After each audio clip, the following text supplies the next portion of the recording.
Bonjour à toutes et à tous.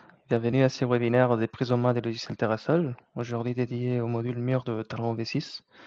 Je suis Marc Bertin, je suis le responsable du pôle logiciel chez Terrasol et je vais prendre en charge ce webinaire aujourd'hui. Je suis accompagné de Youssef Aboud et Youssouf Abdallah, donc tous les deux ingénieurs, ingénieurs études chez Terrasol avec une large expérience en calcul d'ouvrage géotechnique. Donc, ils vont m'épauler côté questions sur le chat, donc n'hésitez pas à les solliciter. Je tiens à vous informer que ce webinaire sera enregistré et que l'enregistrement vous sera partagé à la fin du webinaire. N'oubliez pas que vous disposez de deux onglets en bas. Vous avez un onglet chat pour tous les échanges plutôt informels et un onglet questions pour toutes vos questions.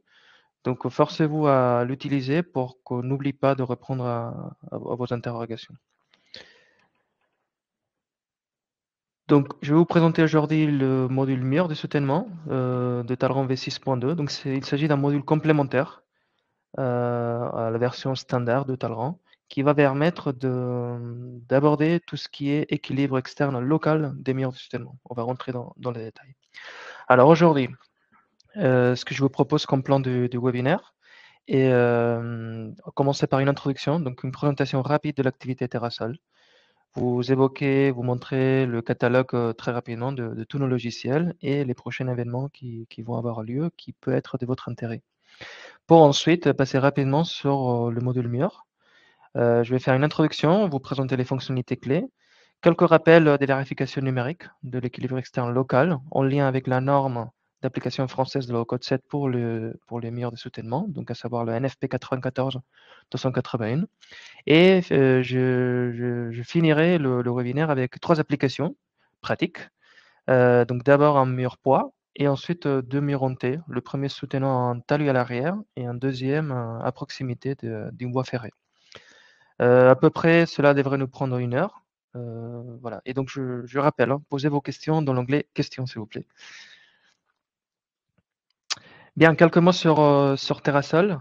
Alors, nous appartenons aujourd'hui à un groupe d'ingénierie français, CETEC, très bien connu en France, mais à l'origine était une société indépendante qui est née en 1979, qui était intégrée au groupe CETEC juste avant les années 2000. Pour que vous ayez une ordre d'idée, on fait entre 12 et 13 millions de chiffres d'affaires, donc ça c'est les chiffres de l'année dernière. À peu près un tiers de notre activité est à l'international. Nous comptons aujourd'hui avec presque une centaine d'ingénieurs déjà, donc le 85 est déjà un chiffre périmé.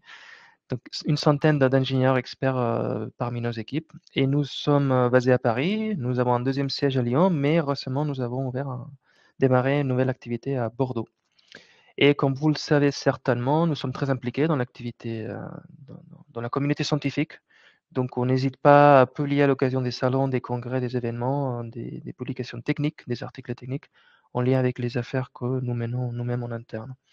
Au-delà de ça, nous, comme vous le savez certainement, nous sommes très impliqués également dans tout ce qui est communauté normatif. Donc, pas mal de nos collègues font partie des comités de normalisation et participent à la rédaction des normes. Nous intervenons globalement sur pas mal de domaines que vous avez ici à l'écran, que ce soit des ouvrages souterrains, des infrastructures linéaires dans le domaine maritime, donc tout ce qui est énergie industrie, tout ce qui est bâtiment également, pour tout ce qui est fondation. On fait des ouvrages hydrauliques, des types digues, barrages, des ouvrages emblématiques type ouvrages d'art et également des déblais remblais. Si vous voulez connaître un peu plus des détails, n'hésitez pas à consulter notre site web et en particulier la page référence de notre site. Vous avez ici le catalogue de nos logiciels. Donc, ce sont des logiciels que nous développons nous-mêmes, que nous utilisons nous-mêmes en interne. Donc, nous sommes les premiers utilisateurs. Ça, je considère que c'est très important. Vous avez le produit phare de Terrasol. C'est Talran. C'est le premier qui a été diffusé il y a déjà pas mal d'années pour tout ce qui est stabilité d'ouvrage géotechnique. Ensuite, nous avons le Foxta V4 pour tout ce qui est problématique des fondations, que ce soit fondations superficielles, profondes, mixtes, inclusion rigide. Nous avons également le volet soutènement avec Carea, donc la méthode MISCA, donc, écran soutènement, qui est accompagné, qui a été accompagné depuis 2-3 ans avec Sketch pour tout ce qui est calcul structurel, donc vérification de l'équilibre interne de la structure des écrans soutènement. Et également, Sketch apporte une réponse à l'analyse de l'équilibre interne des fondations profondes type Pieux. Donc, il y a une passerelle entre Foxta et Sketch et entre Caria et Sketch. Ensuite, nous avons le volet liquéfaction avec S-Lake, donc qui est un outil qui permet de statuer sur l'aléa de liquéfaction d'un sol soumis à des sollicitations sismiques et qui est caractérisé par des données des types SPT ou CPT, CPTU. Et en complément, Slake propose un calcul, enfin une évaluation de déplacement post-séisme à l'issue de ces conditions sismiques. Et en dernier, nous avons le logiciel Stratica, donc c'est un module d'AutoCAD qui permet de faire des représentations 2D et 3D des profils géotechniques, donc pour des ouvrages linéaires, comme par exemple.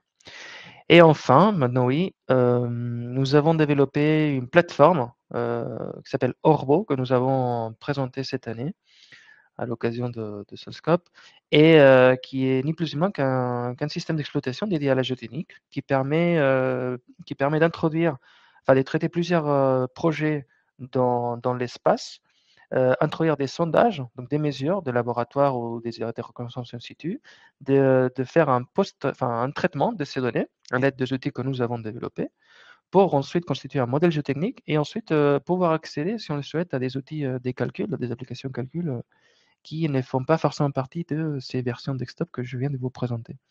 Donc si ça vous intéresse, n'hésitez pas à consulter le site web, c'est orbo.com et à demander, si vous voulez, un domaine pour commencer à l'évaluer. Alors, quelques mots sur les formations. Donc, il y a 2 sessions de formation qui vont arriver là au mois de novembre. Il s'agit de 2 workshops Laxis pour lesquels vous pouvez encore vous inscrire, donc dans sa version 2D et 3D. Le premier concernant la conception des ouvrages souterrains et le deuxième consacré aux fondations, soutènements et ouvrages en terre. Donc, il reste encore quelques places. N'hésitez pas à vous inscrire si jamais cela vous intéresse. Et pour finir l'introduction, je vous présente en avant-première le prochain webinaire qui aura lieu mardi 14 novembre, dans lequel on va présenter la nouvelle version majeure de Carea. Donc, il s'agit de Carea V5 et on va vous montrer les nouveautés de cette version et en particulier les nouveaux modes script que nous avons développés pour pouvoir modifier un projet très rapidement à l'aide d'un fichier de texte. À noter qu'il y a une génération automatique d'un script à partir d'un projet Carea, pardon. Bien évidemment, Carea V5 sait lire et ouvrir les projets qui ont été montés avec des versions précédentes. Donc ça, il n'y a aucun souci. Vous êtes capable de prendre un projet que vous avez déjà monté et de générer les scripts associés. Et en deuxième lieu, je vous présenterai l'arborescence de phasage. Donc maintenant, on n'est plus obligé de faire un phasage linéal, mais plutôt avoir une arborescence de phasage. Donc décider, par exemple, de faire plusieurs schémas de chargement avec plusieurs variantes pour appréhender les comportements de l'écran. Donc le lien d'inscription sera publié sur notre profil LinkedIn dans les jours qui vont venir. Donc n'hésitez pas à suivre notre actualité si cela peut vous intéresser. Bien, donc j'attaque le module mur de soutènement. Donc je rappelle, on a développé ces modules de soutènement en lien avec la norme française d'application de code 7 pour les écrans, pour les murs de soutènement, donc la NFP 94 281. Donc on va respecter les exigences qui nous sont demandées. Alors aujourd'hui, le module mur, il a été pensé pour traiter les 6 types de murs que vous avez à l'écran. Mais la version qu'on va diffuser d'ailleurs cet après-midi permettra dans un premier temps calculer les murs poids, les murs en L, les murs en T, avec ou sans vèche. Dans les semaines qui vont venir, nous allons compléter ces modules murs par des murs en bloc, comme vous avez ici, des murs cellulaires, par des éléments de béton armé ou en gabion, pour tout ce qui est enrochement, avec toute la vérification qu'on doit faire entre blocs. Et également les murs en maçonnerie. Donc aujourd'hui, le module que je vais vous présenter concerne les 3 premiers murs, types des murs, et ensuite, dans la semaine à venir, vous aurez accès au reste. Alors, quand on parle de murs soutènement, on doit forcément évoquer les mécanismes de ruine que nous visons à vérifier. Déjà, dans un premier temps, vous avez à vérifier la stabilité générale du site. C'est ce qu'on a en bas à droite de l'écran. Il s'agit de vérifier que nous avons un coefficient de sécurité suffisant pour assurer l'équilibre global. Une fois qu'on l'a, la bonne façon de faire, c'est ensuite de vérifier l'équilibre externe local. Ça veut dire vérifier des mécanismes de poinçonnement ou de portance, de renversement et de glissement, comme vous avez en partie supérieure de slide. Donc c'est justement l'objet de ces modules murs. Alors, le module mur qui est proposé aujourd'hui sur Talrand, il permet à la fois de vérifier l'équilibre global du site, comme on l'a toujours fait sur Talrand, mais en plus, il vient compléter avec l'équilibre externe local. Dans quelques semaines, on envisage également d'aborder l'équilibre interne pour vérifier par exemple un mur en béton armé, eh bien, quelles sont les sections d'acier qu'il faut. Et surtout, quels sont les efforts qui ont été engendrés dans la structure, à savoir dans le voile et dans la semelle. Alors, quand on va parler de l'équilibre d'un mur de soutènement, et en particulier l'équilibre externe local, on va avoir besoin de manipuler certaines actions. Donc, quelles sont les actions qui s'appliquent sur le mur? Eh bien, nous allons avoir déjà le poids. Donc, le mur, il va, puisqu'il est constitué d'une masse, donc il va avoir un poids qui lui va être appliqué par la pesanteur, mais aussi il va y avoir un poids du sol qui peut être associé à ces murs, dans le cas des murs en T ou murs en L par exemple, tel que c'est évoqué dans la norme 281, et donc il va faire partie en gros du mur en soi. Ensuite, nous allons avoir les pressions du sol. Donc côté terre, on va avoir une pression de limite de poussée, et côté aval, côté butée, on va avoir la butée du sol, côté fouille. Quand vous allez avoir l'option de la considérer ou pas, puisque, d'habitude, elle est négligée. Nous allons avoir des pressions d'eau qui vont s'exercer sur le mur, sur les paraments de calcul, de ces pressions d'éther, et donc on aura globalement une pression d'eau à l'amont, ce que j'ai noté ici comme PW, et une pression à l'aval que j'ai noté PWA. Et ensuite, nous allons avoir un chargement.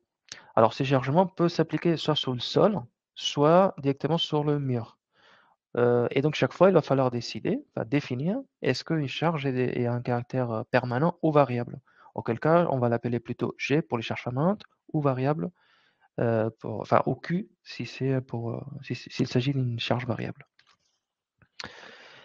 Donc l'idée, c'est de faire pour que chacune des combinaisons, enfin c'est de combiner ces actions-là pour générer des combinaisons et en déduire quel est le torseur qui s'applique à la base, pour ensuite mener l'exercice. Donc pour cela, nous avons intégré un générateur de combinaisons dans Talrand, qui va permettre de générer les combinaisons des charges qui nous sont demandées par la norme 281 et donc en particulier par le recode 0. Donc la 281 nous précise qu'il faut se rapprocher de le code 0, mais elle nous donne déjà des indications qu'on doit respecter. Eh bien, c'est ce qu'on a introduit d'une manière assez pédagogique dans Talrand. Dans l'avenir, on envisage également de laisser la possibilité à l'utilisateur de saisir ses propres combinaisons. Alors, c'est un choix pertinent du moment où on sait que certains dossiers, enfin pas mal de projets, pour certains projets, le CCTP ou le marché directement nous demande de respecter les combinaisons de code 0 plus certaines d'autres combinaisons. Eh bien, à ce moment-là, on doit pouvoir saisir ici nous-mêmes quelles sont les actions, les pondérations qu'on a envie d'appliquer. Bah, nous allons ouvrir la porte et laisser la possibilité de définir justement vos propres combinaisons des charges personnalisées. Nous avons également prévu un usage rapide du module en générant une combinaison à partir de jeux de coefficients partiels que vous avez choisis dans la situation de Talrand. OK? On verra plus tard sur l'interface. Alors, quand on parle d'équilibre externe local, on parle de justification numérique et en particulier, on parle de l'importance de renversement et de glissement. Donc ça, c'est quelque chose qu'on doit absolument faire à l'OLU. Plus compléter ce qui sera fait dans l'avenir avec l'équilibre interne de la structure, mais aussi on est censé vérifier l'importance de le renversement à l'ELS. Donc comme vous avez ici à l'écran, on va voir, je vais vous montrer sur l'interface, on va voir tout d'abord, une fois qu'on aura lancé le calcul, on aura une synthèse rapide du taux de mobilisation de la résistance de chacune des combinaisons pour chacune des vérifications à faire. Donc ça, c'est le tableau que vous avez en bas à gauche de ma présentation. Je vais vous montrer tout à l'heure sur l'interface. Ensuite, si vous souhaitez connaître le détail de la vérification qui a été faite, pas de problème, on va pouvoir cliquer sur la cellule qui nous intéresse, ou y aller directement, et donc on aura le détail de chacun des termes des calculs intermédiaires qui ont permis d'arriver au résultat final de chacune des vérifications. Et donc ça, ce sont les 2 screenshots que vous avez sur la droite, où vous allez avoir chaque fois les termes, la valeur, l'unité, puis le rappel, enfin une description de la grandeur, laquelle il s'agit. Alors, quelques mots avant de vous montrer l'interface. Quelques mots sur si on rentre, si on fait un peu de zoom sur la vérification numérique. Quand on parle de l'appartenance à l'EALU ou à l'EALS, on est en train d'évaluer, enfin de comparer la descente des charges que nous appliquons à la base du mur avec la capacité du mur, sous la base, du mur. OK? Donc la capacité du sol sous la base du mur pour encaisser cette descente des charges, qui arrive. Donc nous sommes en train de comparer des efforts, verticaux. Alors vous allez voir que, pour ceux qui connaissent, FondSup, donc un module, dédié au calcul des fondations superficielles de Foxta, vous allez voir qu'on va retrouver un peu les mêmes éléments, et d'ailleurs la norme 281 renvoie vers la 261 pour, vérifier justement cet équilibre externe local de mur. Donc on va retrouver un peu le même formalisme et un peu les mêmes méthodes de calcul. On va avoir la possibilité de calculer cette portance avec la méthode pressiométrique, avec la méthode pénétrométrique, mais également à partir des données, des isolements, soit en conditions drainées ou soit en conditions non drainées. Nous avons alors la norme 281, elle introduit, des niveaux de sécurité un peu différents, de la norme 261 pour les murs qui ne supportent pas un ouvrage. Il fait bien la distinction entre les 2. Donc un mur qui supporte un ouvrage est considéré comme une fondation superficielle et donc on vise les mêmes niveaux de sécurité. Donc ça, c'est le deuxième tableau que vous avez en bas à droite. Mais pour les murs qui ne soutiennent pas un ouvrage, on a d'autres niveaux de sécurité comme vous avez ici. Donc logiquement, on est beaucoup plus exigeant sur le niveau de sécurité d'un mur qui porte un ouvrage par rapport au mur qui ne supporte pas un ouvrage. Donc toutes les différences de valeurs que vous avez ici à l'écran. Ensuite, nous avons le renversement. Alors, comment est-ce qu'on vérifie, le renversement du mur? Le non-renversement plutôt. Eh bien, on mène cette vérification, sur la base de la valeur de l'excentrement de la charge. Pour assurer les non-renversements, ce qu'on fait, c'est qu'on vérifie l'excentrement de notre torseur à la base et on vérifie que cet excentrement n'excède pas une valeur donnée que vous avez justement ici à l'écran. Alors, ça vient d'où ça? Bah, ça vient tout simplement d'un ratio de la surface du mur qui ne doit pas être décomprimé. Donc concrètement, à l'ELS, on nous exige d'avoir au moins les 75 de la surface qui est comprimée. Eh bien, on peut déduire quel est l'excentrement limite, qui correspond avec, ces ratios de surface comprimée. En l'occurrence, c'est 1/4 de la largeur du mur. À l'ELU, on nous demande qu'au moins le 10 de la surface du mur soit comprimé. Eh bien, ça serait bien avoir un excentrement limite de 7/15 de la base du mur. Et en dernier, nous avons le glissement qu'on ne vérifie qu'à l'ELU, d'après la norme 281. Eh bien ici, ce qu'on fait, c'est qu'on va comparer l'effort horizontal qui est appliqué à la base du mur avec la résistance, par frottement qu'on peut mobiliser à la base du mur. Nous avons 2 variantes, le cas d'un contact adhérent et les cas d'un contact, frottant. Hem, voilà, donc là, il y a des niveaux de sécurité qui sont exigés. On fait dans le cas d'un sol frottant, on fait intervenir une inclinaison à la base du mur, qui normalement est égale à phi du sol à la base si le mur est coulé sur place et à 2/3 de phi si les murs étaient préfabriqués et donc posés par terre. Bien, donc je vous propose d'appliquer tout ce qu'on vient de voir sur une première application d'un mur poids. Donc je vais vous montrer l'interface de Talrand et vous expliquer vous partager comment est-ce que, on manipule et on fait ça sur Talrand.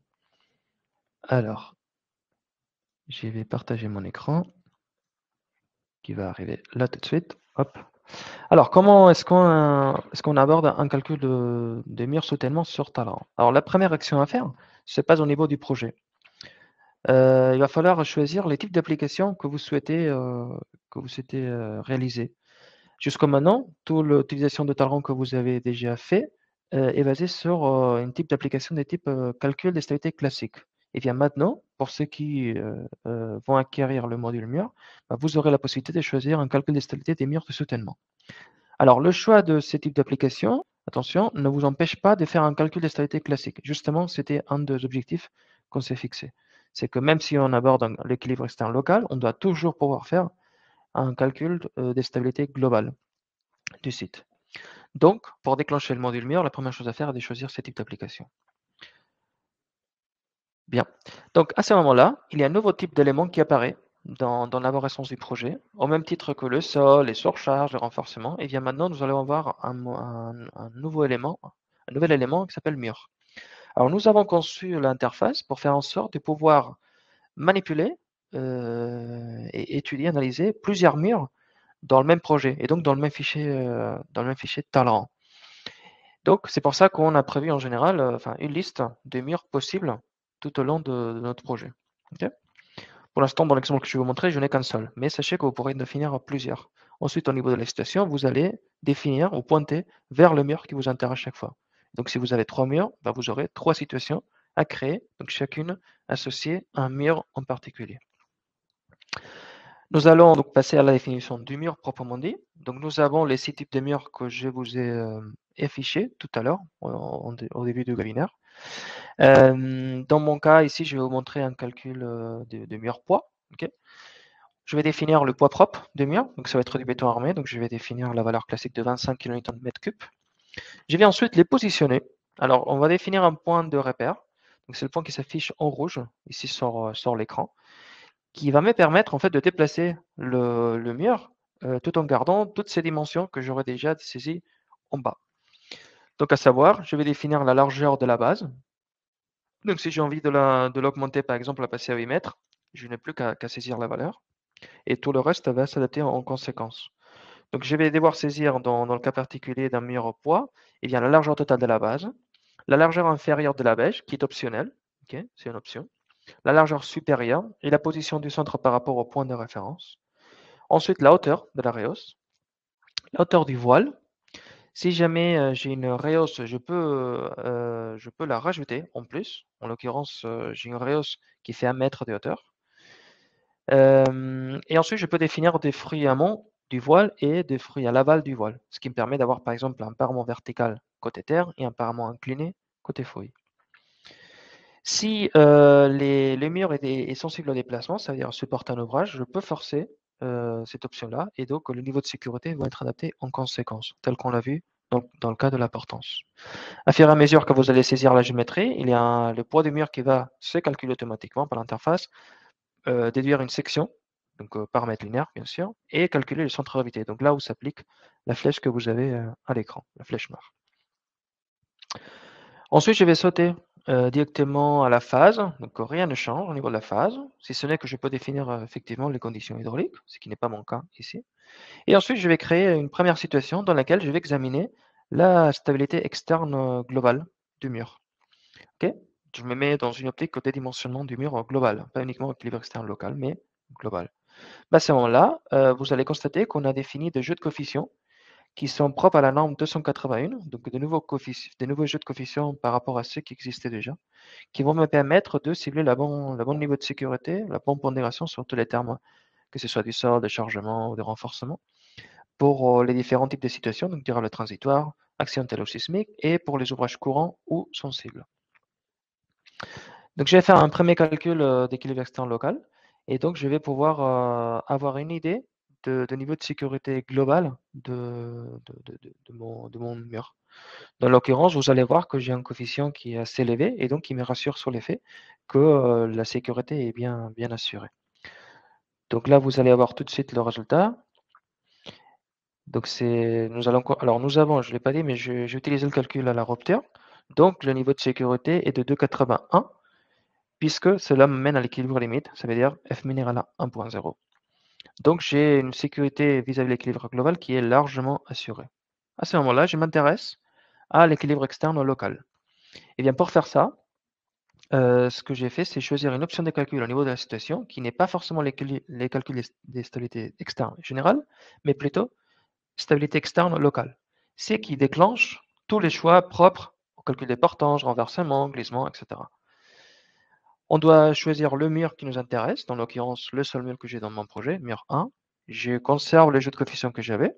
Ok, il s'agit d'un ouvrage courant pour une citation durable.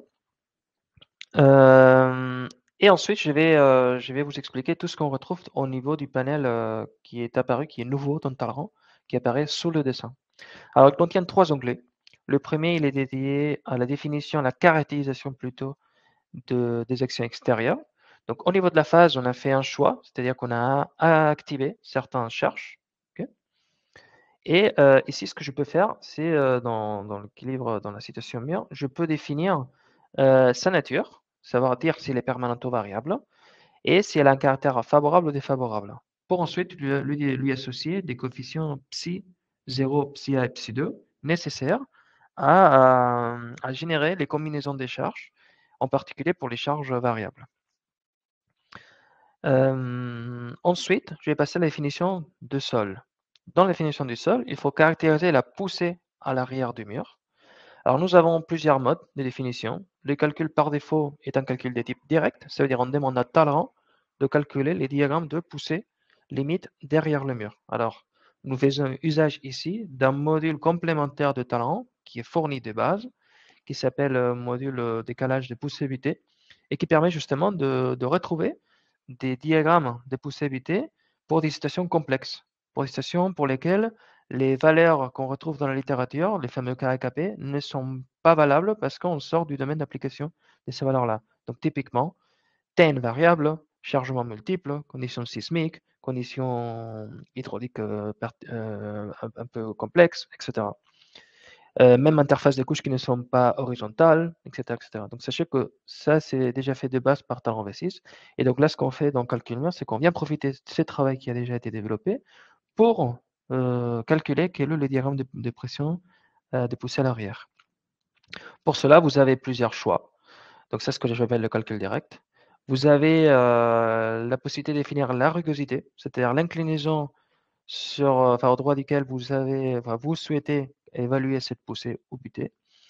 Et vous pouvez faire la distinction entre un contact sol-sol et un contact sol-mur. D'accord?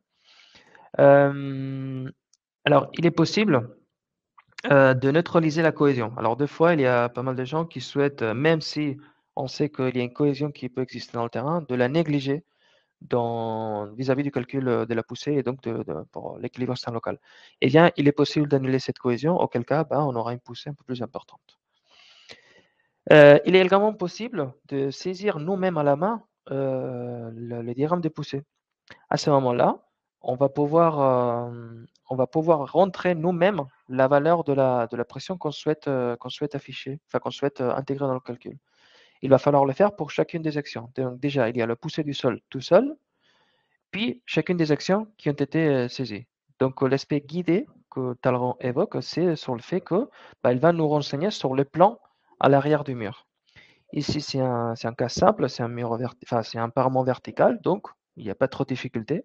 Mais on va voir qu'on va avoir la possibilité de faire des plans, des calculs fictifs qui vont être inclinés, comme pour le mur en T ou le mur en L, pour prendre en compte justement le volume le volume de sol qui est solidaire au mur. Euh, on a également la possibilité de saisir la pression sur un plan quelconque. Auquel cas, on peut introduire directement ces valeurs-là. Bien évidemment, chaque fois que vous voyez un tableau, vous avez le moyen de l'exporter sous Excel ou via les presse-papiers et puis de le réimporter sur Talent. Donc, vous n'êtes pas forcément obligé d'utiliser cette partie de l'interface de Talent. Vous pouvez très bien vous servir d'Excel et ensuite repatrier les valeurs ici. Pour l'habiter, on a la possibilité de l'activer. Donc, par défaut, c'est désactivé parce qu'on sait très bien que c'est une action toujours avec un caractère favorable et qu'on n'a peut-être pas forcément envie de la considérer. Mais si on le souhaite, on a le moyen de l'activer, auquel cas, il va y avoir un plan un plan de calcul de l'habité qui va se générer et qui va être forcément vertical, conformément à la norme de 181. Donc, c'est la même philosophie. On va pouvoir faire un calcul direct ou saisir les valeurs en manuel, d'une manière guidée ou pas. Et on va pouvoir négliger également la cohésion, si on le souhaite, histoire de ne pas la considérer, et faire la distinction entre la rugosité d'un contact sol-sol et d'un contact sol-mur. Ensuite, nous devons caractériser le sol support à la base du mur. Alors pour cela, on va devoir définir un peu les mêmes paramètres d'entrée qu'on aurait définis sur FONSUP de Foxstar. Donc tout d'abord, la méthode de dimensionnement. Est-ce que c'est la méthode pressométrique, pénétrométrique ou à partir des caractéristiques des éléments, drainés ou non drainés? On va devoir catégoriser le sol, donc dire si c'est plutôt des sables, des créments, etc. Le type de comportement, est-ce que c'est frottant, cohérent ou intermédiaire? Les types d'interface et l'angle de contact à l'interface. Et si jamais le mur est à côté d'un talus, eh bien, on va pouvoir définir la pente du talus et la proximité pour appliquer les fameux coefficients réducteurs I delta. La base, il faut la caractériser. Alors, Talent vous aide à la déterminer. Donc, il y a un mode automatique. Donc, c'est le trait rose que vous avez sur le dessin. Mais vous avez la possibilité de le définir vous-même. Auquel cas, on va pouvoir saisir les niveaux sur lesquels on souhaite la définir. Donc, par exemple, si j'ai envie de faire une base inclinée, je peux. Donc, maintenant, j'ai défini une base qui est inclinée et donc qui va me permettre, on va le voir plus tard, de mieux gérer, par exemple, le glissement. Donc, ça, c'est quelque chose qu'on a implémenté et qui peut être très utile. On va voir l'utilité plus tard. Et enfin, il va falloir caractériser, dans le cas de la méthode pressymétrique, la valeur de PL étoile de la couche de sol qui est en dessous du mur. Alors, Talrand, du moment où on a défini la base, reconnaît quelles sont les couches de sol qui se trouvent en dessous de la base du mur. Et donc, il va faire la liste de ces couches-là et il va nous demander la valeur de PL. Ici, en l'occurrence, j'ai défini une valeur de 2200. Donc, je vais désactiver la butée, c'est le cas. Bien, et donc pour terminer, il n'y a plus que parler des combinaisons. Alors, les combinaisons, on peut les générer, ces combinaisons des charges, bien entendu. On peut les générer soit à partir du jeu de coefficients de sécurité qu'on a choisi pour la situation, auquel cas vous voyez tout de suite qu'il les génère rapidement.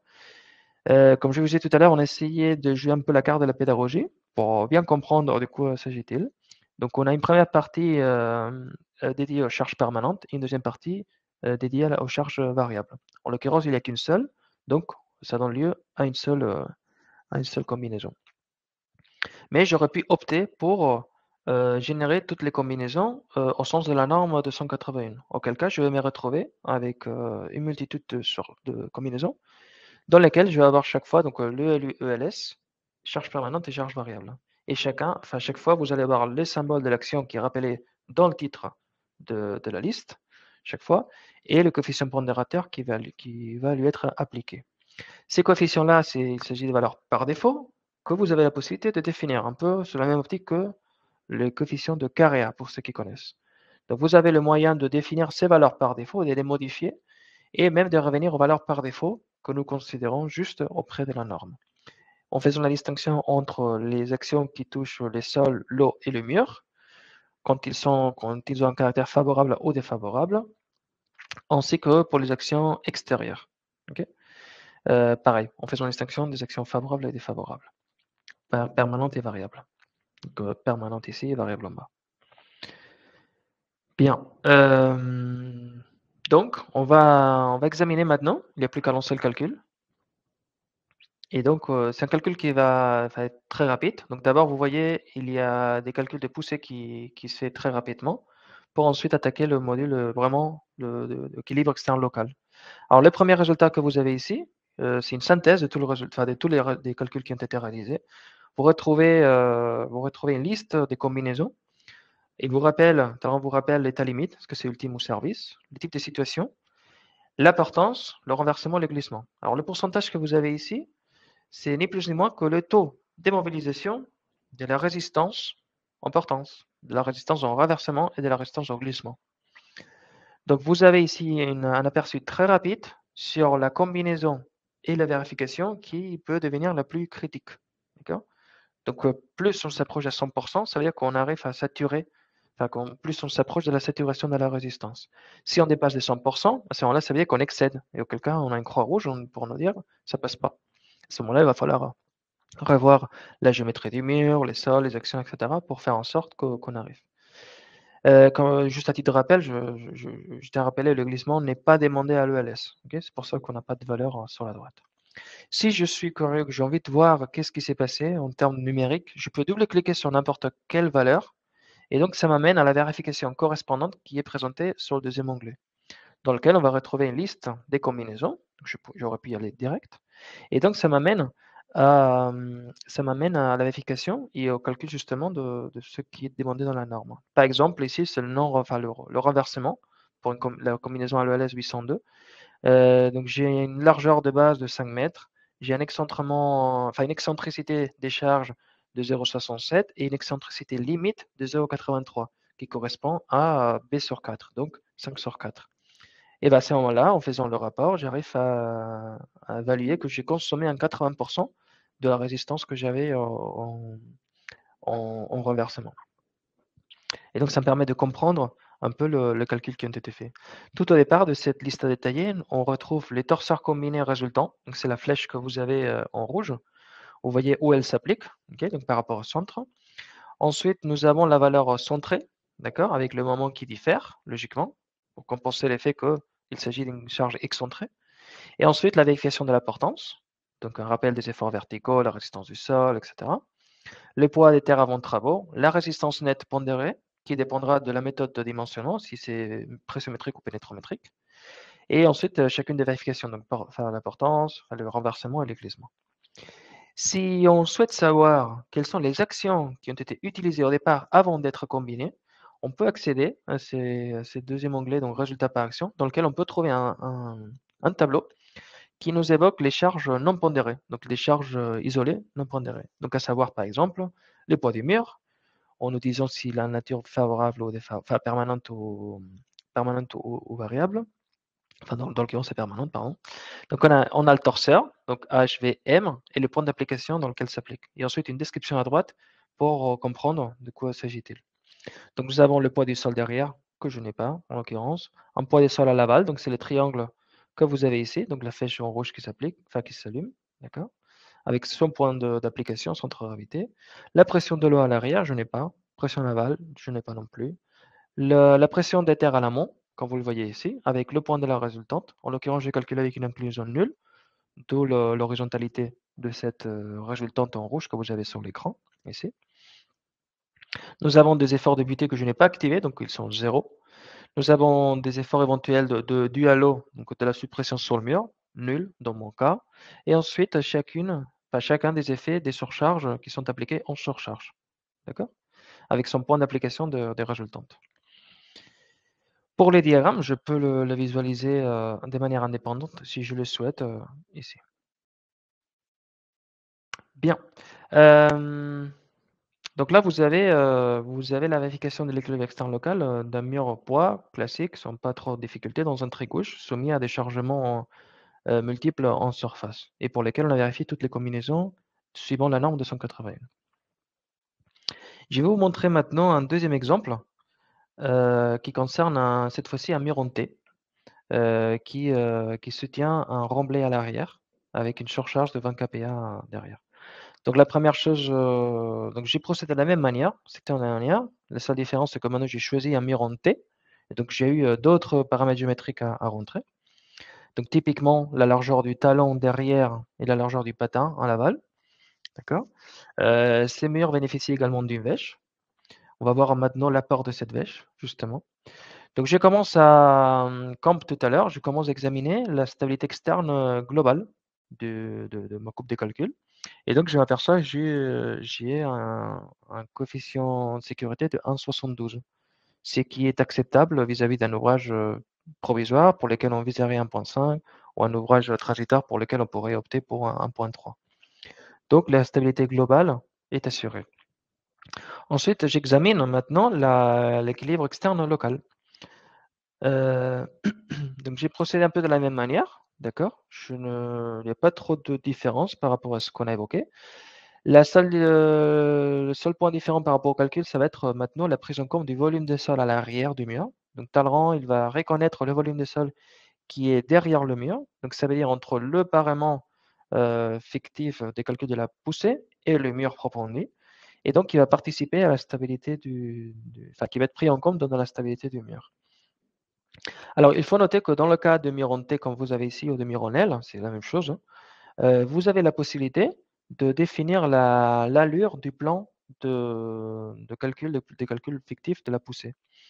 Donc, vous avez la possibilité de faire un plan vertical, c'est le choix par défaut, tel qu'on l'aurait fait à la main, ou bien d'un plan fictif, auquel cas on va définir quel est l'angle par rapport à l'horizontale, et donc Talrand va s'occuper de retracer les diagrammes, enfin le plan tout au long de la géométrie du mur. Donc c'est quelque chose qu'on peut varier, pardon, qu'on peut varier ici comme on le souhaite. D'accord? Donc si je peux en faire plus, je peux en faire moins. Et de coup, Talrand, il vise chaque fois la bonne géométrie. On verra justement dans la troisième option, dans la troisième situation. Bien, donc j'ai défini également à partir des méthodes pressométriques mon seul support, j'ai généré les combinaisons. Alors je ne suis pas obligé de les générer ici, si je ne l'ai pas fait, si je l'ai fait c'est très bien, mais si je ne l'ai pas fait, Talrand va le savoir et donc il va déclencher lui-même les générations des combinaisons. Donc j'examine maintenant l'équilibre externe local.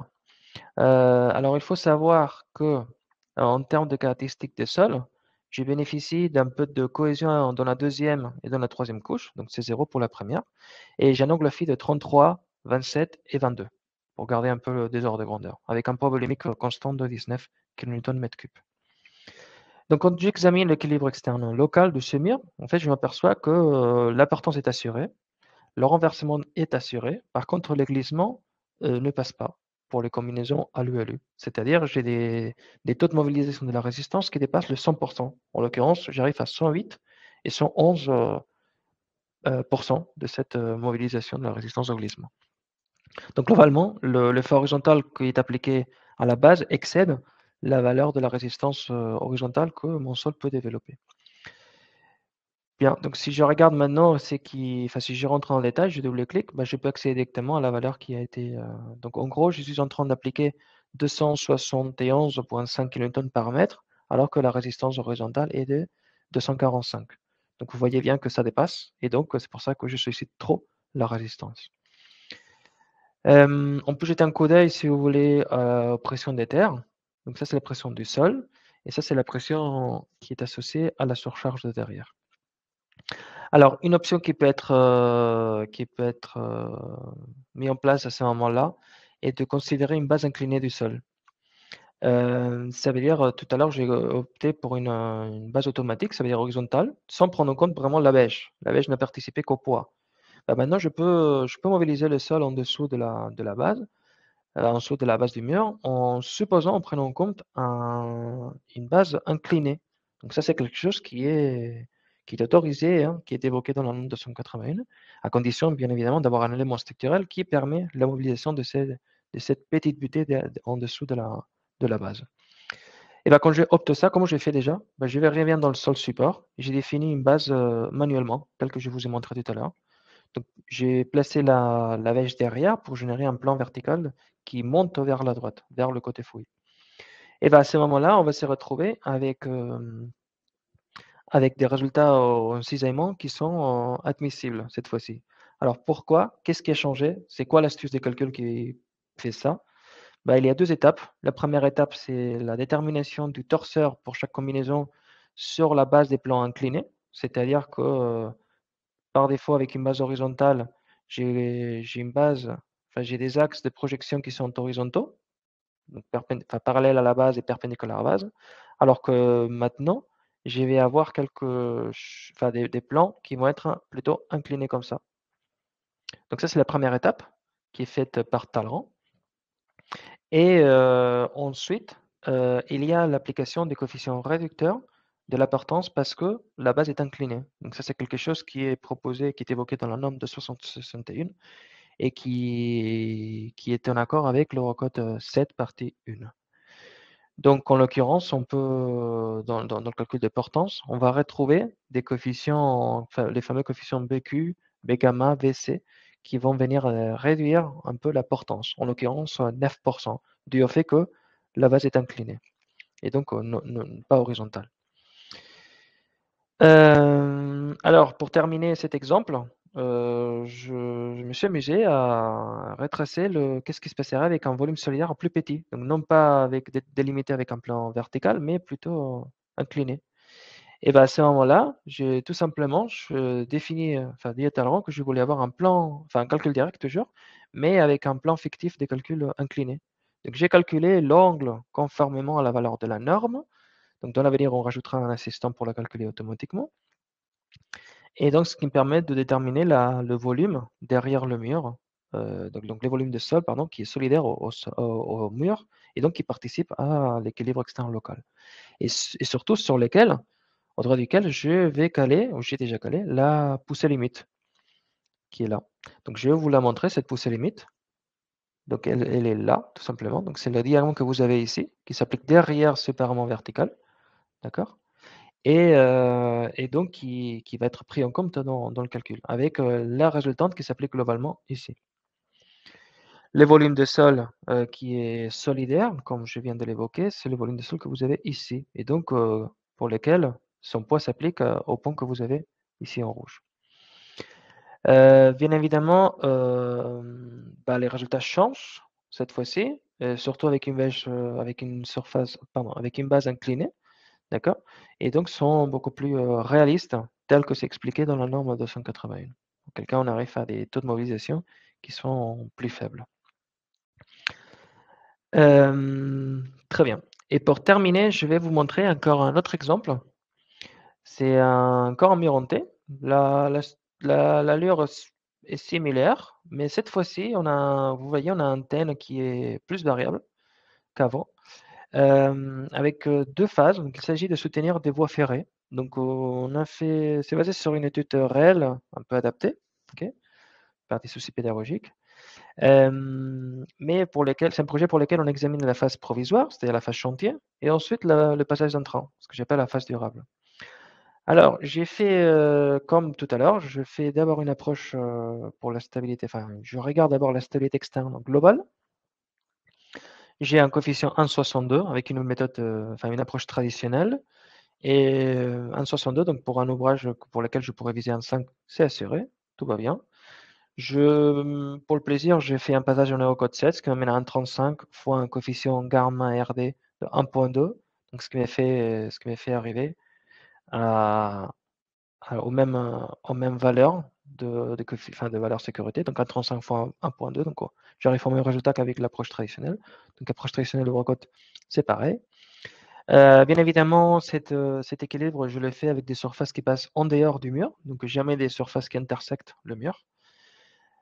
Ensuite, je m'intéresse à l'équilibre externe local. Alors, petite précision, vous allez le constater, pour la stabilité externe globale, j'ai opté pour appliquer une surcharge de chantier sur toute la largeur du talus en amont. OK? Alors que pour la stabilité externe locale, j'ai fait le choix de ne considérer que la partie à l'arrière du volume de sol que j'examine. D'accord?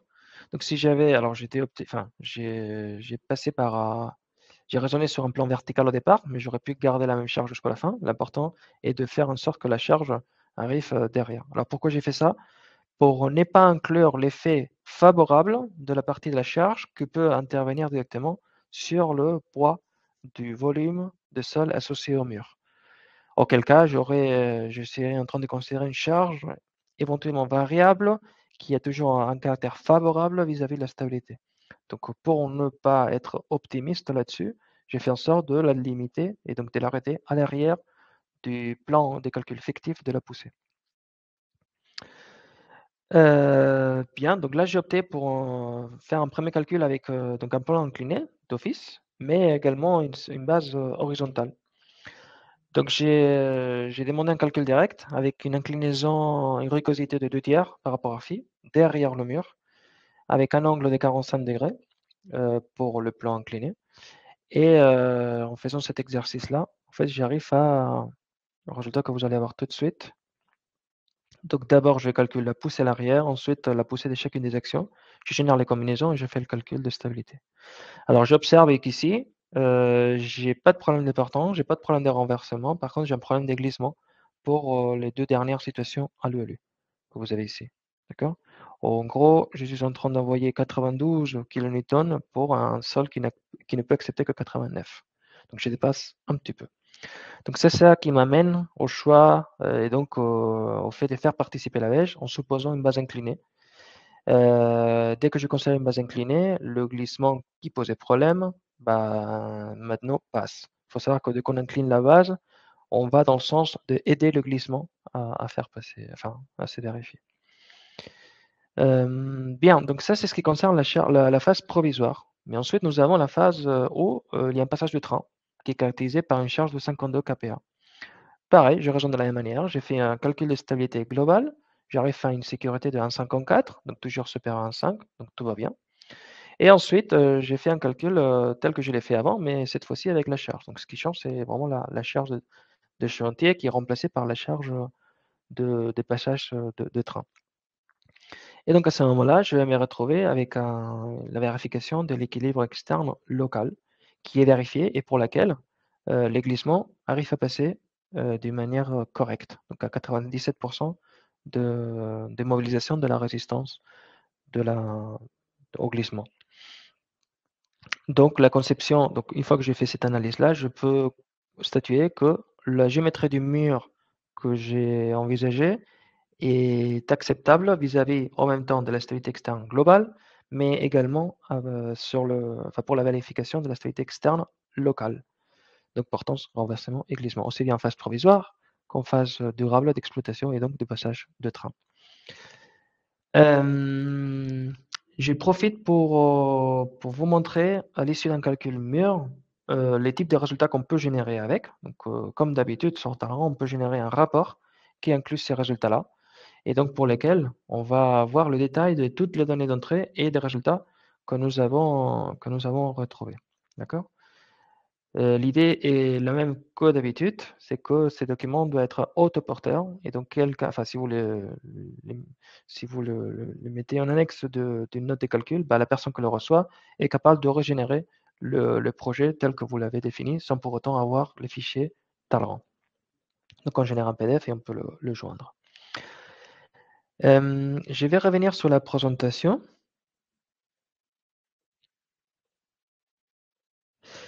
Donc là, sur le support de présentation, que d'ailleurs vous pouvez télécharger, ici même depuis la plateforme, vous avez une option en bas pour télécharger le fichier. Vous avez le résumé de toutes mes explications. J'aimerais bien, donc juste à titre de résumé, évoquer les points forts de ces modules murs que je vous ai présentés sur Talrand V6. Donc déjà en général, enfin comme points forts généraux, on a l'effet qu'on peut étudier en même temps la stabilité externe globale et locale dans le même projet Talrand. Et le fait qu'on peut étudier, on peut analyser plusieurs murs en même temps. Au niveau du chargement, on est capable d'évaluer les diagrammes des poussées et des butées à l'aide de la méthode cinématique de calcul de la rupture, avec la prise en compte de la cohésion. Donc ça, c'est important par rapport à d'autres logiciels du commerce. La cohésion peut être prise en compte dans l'évaluation de la poussée et de la butée. Il n'y a aucun souci. Et on peut s'en servir pour de configurations complexes, c'est-à-dire avec antenne variable et voire, etc. On a la possibilité on a la possibilité on a la possibilité d'ajuster la base du mur. Comme vous avez constaté, on peut la définir soit de manière automatique horizontale, soit manuellement, tel que vous voulez. Et par rapport à la justification de l'ouvrage, on est capable d'appréhender, enfin d'analyser la portance, le renversement et les glissements. On a tout de suite une idée rapide du taux de mobilisation de la résistance chaque fois pour identifier ce qui peut poser problème. Et donc, reconnaître rapidement la combinaison de la vérification qui est la plus dimensionnante. Et enfin, on est capable d'éditer un rapport d'impression détaillé avec toutes les données entrées que vous avez saisies et le résultat que vous avez obtenu pour justifier votre dimensionnement. Alors, quelles sont les évolutions qu'on prévoit à nous, Terrasol, pour ces modules murs? Eh bien, comme je l'évoquais tout au départ, on va compléter les types de murs qu'on peut aborder aujourd'hui pour gérer donc les figures, enfin les murs que vous avez dans les figures en bas. Donc les murs cellulaires en béton armé, des murs en gabion pour les enrochements et les murs en maçonnerie. En complément de la vérification des portances, on va introduire la vérification additionnelle de la portance sismique selon le code 8 et partie 5, tel que le propose déjà FONSUP aujourd'hui sur Foxta. Et pour tout ce qui est calcul structurel, on a envie d'évaluer, de sortir les efforts internes dans les voiles et dans la semelle pour ensuite faire une estimation des sections d'acier qui seraient nécessaires. Donc là, on va certainement se servir de tout le travail qui a déjà été fait côté Sketch pour justement évaluer les comportements des sections béton armé et donc arriver aux sections d'acier nécessaires. Alors, pour terminer, sachez que tout ce que je vous ai présenté, est accessible à vous. Vous avez le moyen de demander une licence d'évaluation gratuite, sur notre site internet. Il suffit de télécharger le setup que d'ailleurs on va mettre en place, qu'on va déposer cet après-midi. Donc vous aurez la possibilité de le télécharger et de demander une licence d'évaluation. Vous verrez que dans la fenêtre d'ouverture, on va vous le proposer et vous avez 30 jours. Donc ça permet de débloquer le calcul mûr pour 30 jours. Sachez que si vous voulez revenir sur votre licence habituelle, vous avez la possibilité d'y pointer au démarrage du logiciel avec les boutons que vous avez en bas à gauche de la fenêtre d'accueil. Et donc, si vous utilisez cette licence d'évaluation, vous avez la possibilité de bénéficier de toutes ces fonctionnalités mûres pour pouvoir les pratiquer, les évaluer et voir si elles correspondent à vos besoins. Et pour terminer, sachez que l'année prochaine, on va programmer des ateliers spécifiques, donc des formations avancées pour l'usage de nos logiciels et en particulier une pour Talrand, qui va justement faire l'objet, enfin, dans laquelle on va aborder absolument le calcul mûr. Donc, on va mener des calculs mûrs, des mûrs soutènement d'A à Z, et donc on va se poser plein de questions. Donc, pour connaître un peu plus les modalités, les dates, etc., n'hésitez pas à rester connecté à notre actualité sur LinkedIn, sur notre site web, pour avoir tous les détails. Eh bien, je vous remercie. Je me tourne vers Youssef, voir s'il y aurait des questions qui n'ont pas été répondues jusqu'à maintenant.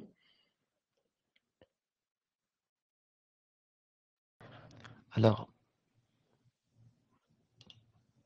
Oui, Youssef, je t'écoute. on a deux. En fait, on a une question. Mhm. Je pense que vous voyez maintenant à l'écran, qui demande est-ce que pour les murs poids, il va y avoir une méthode pour vérifier la stabilité interne du mur? Très bonne question. Alors, il n'y a pas de méthode proprement dite.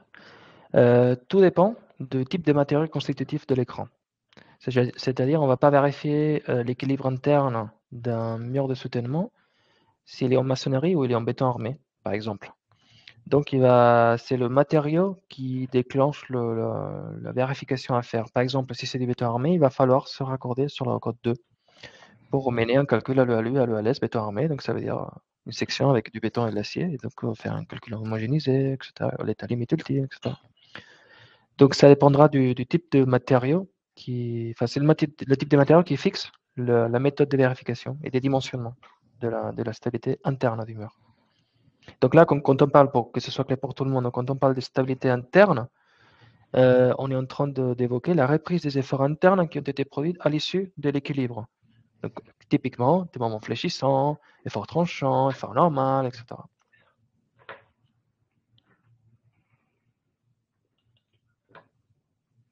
C'est quelque chose qui peut être fait avec.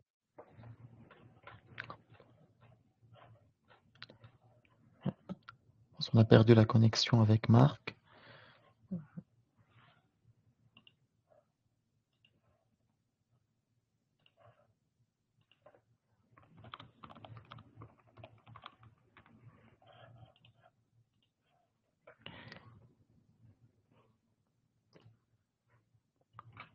Youssef. Désolé, Il y a eu un problème de connexion, je ouais, pense. je pense que j'ai une Hmm, coupure d'internet, hmm. mini coupure. Voilà, donc juste pour terminer la réponse, sachez que tout ce qui est béton armé, calcul béton armé, pour le mur en béton armé, on peut le faire, on peut utiliser Sketch pour le faire.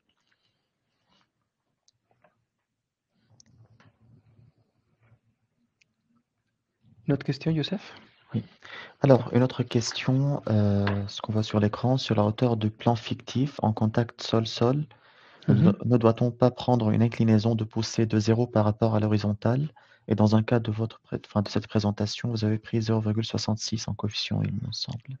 Effectivement, en fait, c'est un choix. La norme ne statue pas trop là-dessus. Donc c'est plus un choix, c'est comme quand on fait un calcul d'écran soutènement sur Carrea, par exemple. Donc c'est à nous de vérifier la pertinence de cette valeur-là. La loi 281 n'impose pas une valeur précise, donc quelques indications, mais il n'y a rien d'imposé. Donc c'est plus à l'utilisateur qui revient ces choix-là. Les critères pour faire son choix est ni plus ni moins que l'équilibre global. C'est-à-dire, il faut vérifier que tout est vérifié. Bien évidemment, une poussée à l'horizontale est plus défavorable qu'une poussée à la verticale, mais ça dépend. Parce qu'elle va être plus, une poussée plus orientée vers le bas va inciter plus sur le calcul des portances. Alors qu'une poussée à l'horizontale va mettre plus en jeu les glissements. Donc l'important, c'est d'avoir une valeur initiale, mais ensuite d'avoir le moyen de le vérifier. Comment on le vérifie? Eh bien, avec l'équilibre externe local. C'est un sujet qui peut être discuté à part, hein, si la personne le souhaite.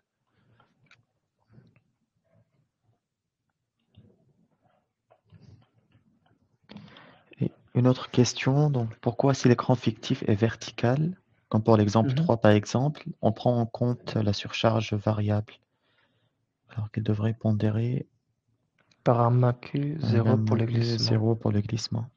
Bah, disons que l'idée est enfin, nous, en tant qu'utilisateur, on a le moyen de définir au niveau de la phase quelle est la surcharge qu'on a envie de considérer ou pas. La charge variable leur applique à une surface, on va la décomposer en deux parties, et donc elle va être divisée par le plan fictif. Donc il va y avoir une partie à l'arrière, une partie à l'aval. Et bien, à ce moment-là, la partie qui est dans le sol associé au mur, le mur solidaire, va participer à cette stabilisation, mais le reste va pousser. C'est la partie qui est derrière. Néanmoins, si on le souhaite, si on souhaite prendre un gamma Q égal à 0, on a le moyen de le faire. Il suffit de modifier la valeur qui est, comme je vous ai montré, on a la masse sur les valeurs par défaut des coefficients, des coefficients de pondération. Et donc, pour faire en sorte que on peut très bien délimiter la charge dans sa position et ensuite lui affecter la pondération gamma 0. Enfin, gamma Q égale à 0, pardon.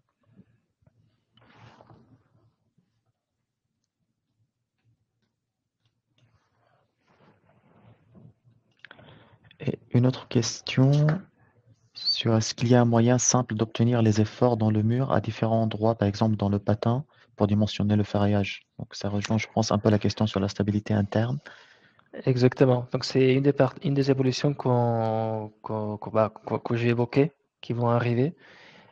Aujourd'hui, si vous souhaitez le faire, avant que nous on le prépare, il faudrait prendre les diagrammes des efforts, enfin tous les efforts qui s'appliquent sur le mur, et donc intégrer avec la profondeur pour obtenir, enfin, vous intégrez une fois, vous obtenez le tranchant, et un tranchant, et vous intégrez une deuxième fois, vous avez les moments fléchissants. C'est comme ça qu'il faudrait faire aujourd'hui à la main. Mais encore une fois, c'est quelque chose que nous avons prévu d'intégrer dans l'avenir, avec également le couplage de calcul de ferraillage.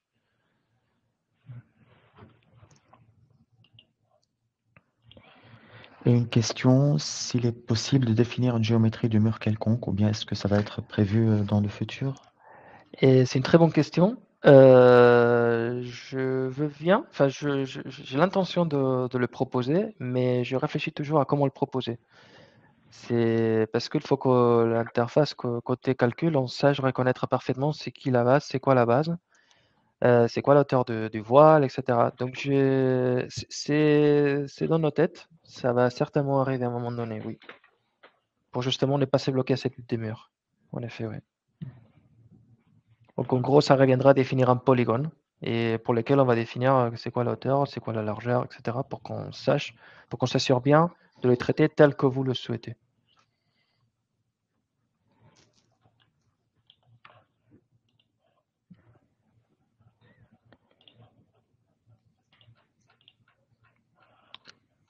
On a une question, est-ce qu'on peut introduire les charges sismiques à le cas de présence de nappe phréatique? Donc, je me permets de répondre que c'est déjà inclus dans la version.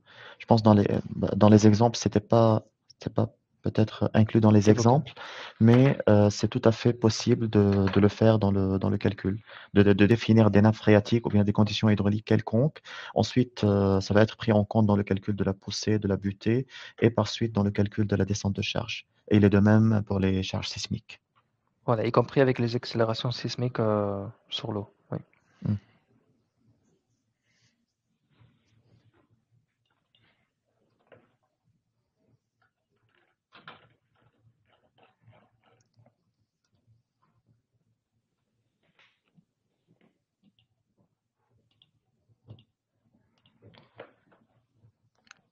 D'autres questions arrivent, Donc, Youssef?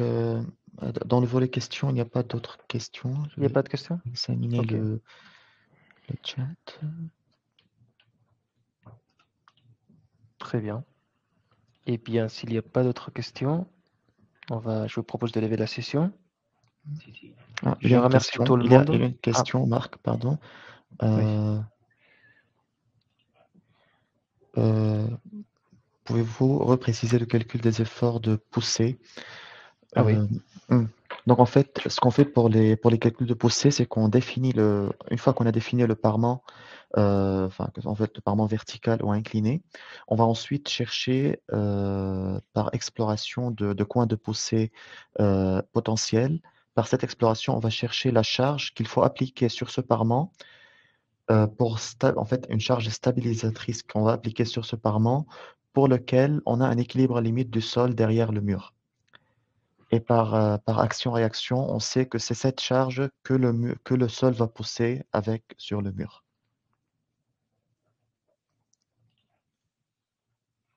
Donc en fait, c'est un Très bien. calcul qui est fait en amont, sachant que ce calcul-là, ce calcul de poussée butée, il est aussi accessible hors calcul mur dans les situations de calcul. On peut faire un calcul de poussée, de diagramme de poussée ou de butée sur n'importe quelle configuration, indépendamment du calcul mur.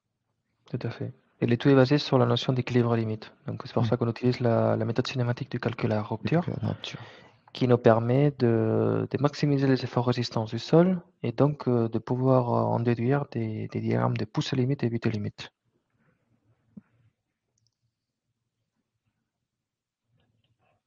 On a encore deux questions qui arrivaient. Mhm. Donc, un manuel de présentation des différentes modalités de tolérance V6 est prochainement. Absolument, absolument. Alors aujourd'hui, il y a déjà un guide sur notre site. C'est un guide de prise en main des nouvelles fonctionnalités de Talent V6 qui va être complété justement avec tout un volet mur de soutènement pour évoquer tout ce que j'ai évoqué aujourd'hui et puis rentrer dans les détails. Et qui sera également accompagné d'une notice technique propre au calcul mur de soutènement, en lien toujours avec la norme 281. Donc c'est prévu, dès qu'il est prêt, on va le diffuser sur notre site. Normalement, il devrait arriver la semaine prochaine. C'est ce qui est prévu. Et puis, au-delà Et de ça, c'est important de l'évoquer dans les prochaines sessions formation, on va également traiter un exercice des murs soutènement. une question toujours sur le calcul de poussée butée. Y a-t-il une limite à la zone explorée de manière identique au calcul au module poussée butée? Mhm. Là, j'imagine c'est j'imagine. En fait, ce sont les paramètres par défaut qui sont donnés dans le calcul poussée butée qui sont introduites pour le calcul mur. Donc, à Mhm. savoir, c'est pour la poussée, c'est 3 fois la hauteur du mur derrière, dans la zone amont. Et pour la butée, c'est 5 fois la hauteur sur le côté aval. Tout à fait. Ce sont des valeurs par défaut, mais que vous pouvez Mm, incrémenter si vous le souhaitez. Ce sont les mm, paramètres avancés. mm, Et d'une manière plus générale, vous avez le moyen de délimiter la zone d'exploration avec votre modèle géométrique. mm, Typiquement, c'est quelque chose qui est très utile. Par exemple, si vous voulez évaluer la butée réduite devant d'un écran, sachant qu'il y a un écran devant. Donc, par exemple, un couloir d'accès pour lequel il y a deux écrans qui sont proches. Eh bien, vous avez le moyen de délimiter la zone de recherche de la butée à la moitié du volume de sol entre les deux écrans, ce qui va mm, vous amener à une butée plus petite, logiquement, par rapport à celle théorique pour un terrain horizontal infini. mm. Donc vous avez le moyen de délimiter cette exploration soit avec la zone de recherche, effectivement via les paramètres avancés, mais également avec le modèle géométrique que vous dessinez sur terrain et sur lesquels les surfaces vont se développer.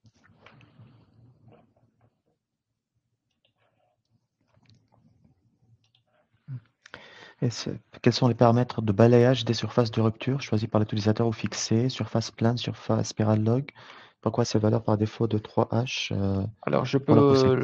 je les montre directement sur Mm, l'écran. mm. Je pense que ça va être plus parlant pour tout Je le pense que c'est monde. plus parlant. J'arrive. Alors, ça c'est dans le cadre d'un calcul mur, hein. Après, je vais vous montrer en dehors de calcul mur. Vous voyez mon écran? Oui. Ok, donc dans l'onglet poussée butée, Vous avez des paramètres avancés qui vous ouvrent une fenêtre dans laquelle vous retrouvez à gauche la partie poussée, à droite la partie butée. Vous avez les fameux 3 et 5 qu'on vient d'évoquer à l'oral. Donc, ce sont les valeurs par défaut du rapport entre la largeur des calculs à l'arrière du mur, en horizontal, par rapport à la hauteur de recherche de l'intervalle de recherche que vous avez défini. Alors, ces valeurs-là, pour répondre à la question, ce sont des valeurs que nous avons définies nous-mêmes sur la base des cas que nous avons rencontrés et qui permettent de couvrir, on va dire, le 95% des cas examinés. Pour autant, on sait qu'il peut y avoir des cas qui peuvent nous échapper, et donc c'est pour ça qu'on a ouvert la porte et on vous a laissé la possibilité de les modifier vous-même. Mais normalement, avec ces valeurs-là, pour une situation courante, même un peu complexe, on devrait s'y retrouver. Forcément, la largeur des calculs de la VD est bien plus importante que celle de la VT, c'est pour ça qu'on a mis 5. Mais des fois, il se peut que ça ne suffise pas. Donc, comment est-ce que vous identifiez ces cas-là? Eh bien, il faut regarder les mécanismes, les surfaces qui ont été retenues et vérifier si vous avez arrivé à la limite de cette zone explorée ou pas. Pour répondre à la deuxième partie de la question, spirale logarithmique, surface plane, on fait toujours des surfaces logarithmiques sur Talrand en lien avec la méthode cinématique calculateur Optio, mais on se rend compte que dans la recherche de la poussée, ces spirales logarithmiques reviennent dans la plupart du temps à des surfaces qui s'approchent des surfaces planes. D'accord? Donc, même si on fait une exploration avec des surfaces planes pour le calcul de la poussée, on est vraiment, c'est identique. Okay? C'est pareil. Par contre, dès que vous avez l'inclinaison, donc la rugosité des recherches, et notamment pour l'habiter, eh bien, vous avez besoin, c'est impératif, d'imposer une certaine courbure des surfaces. À ce moment-là, c'est là que la spirale logarithmique prend tout son sens, et donc c'est elle qui vous permet d'arriver à des butées, par exemple, qui sont pertinentes, contrairement à une butée qui aurait été calée avec une surface plane. C'est là, j'insiste bien, c'est dans le cas d'une rugosité non nulle. Dès que vous avez une rugosité nulle pour le calcul de la butée, même si vous explorez avec des surfaces type spirale, vous allez obtenir des surfaces planes. C'est logique parce que la rugosité est nulle. Je vous invite à faire l'exercice avec talent parce que c'est assez pédagogique. Ces coefficients-là que je vais vous montrer là peut être également demandé, l'analyse de PAPV, de poussée butée, peut être déclenchée directement au niveau de la phase, en dehors des calculs mûrs, si vous le souhaitez, via l'option de calcul, les types d'analyse paramétrique, calage automatique des pressions de poussée butée, dans lesquels on va vous demander un intervalle de recherche, et vous allez pouvoir définir quels sont ces paramètres-là. Donc vous allez retrouver le même type d'éléments, même input.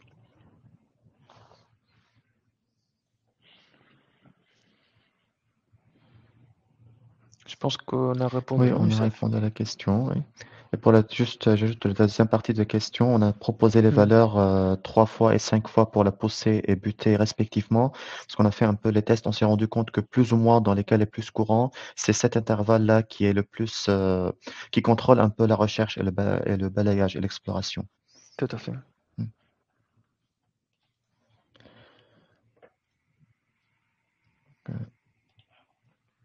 Est-ce qu'il y a la possibilité de modéliser un mur avec tirant d'ancrage ou bien le renfermement derrière le mur avec géotextile? Oui, c'est tout à fait possible. L'idée, c'est de caractériser ces renforcements, donc de les définir au niveau du projet, et donc de les activer au niveau de la phase.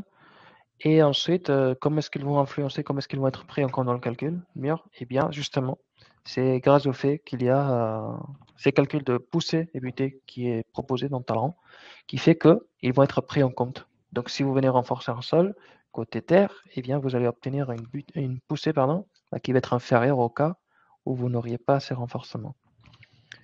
Donc, j'ai envie de dire, ça arrive d'une manière très naturelle dans un calcul de type mur. Il suffit de les inclure au départ et donc ils vont être pris en compte via le galage de ces efforts du sol, poussée butée. Ensuite, les efforts internes, c'est-à-dire l'effort entre le renfort et le mur, c'est un effort interne, donc il n'est pas pris en compte dans l'équilibre externe local, en toute logique. Donc la réponse c'est oui, on peut les modéliser on peut modéliser des renforcements derrière le mur.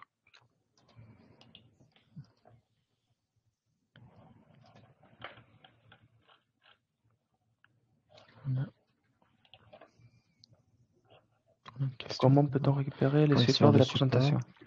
Alors, ici même, dans l'application, vous avez un bouton qui s'appelle Fichier, partage des fichiers, quelque chose comme ça, en bas dans les options.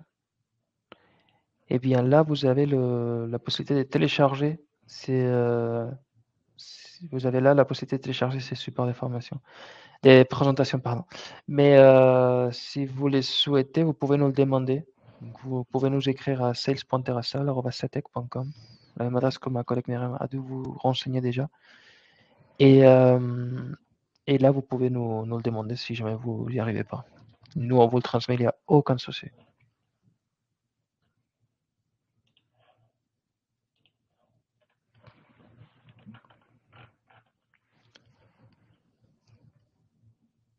Côté questions, on a répondu à toutes les questions qui ont été demandées, qui ont été posées. D'accord. Est-ce qu'il y a d'autres questions dans le public?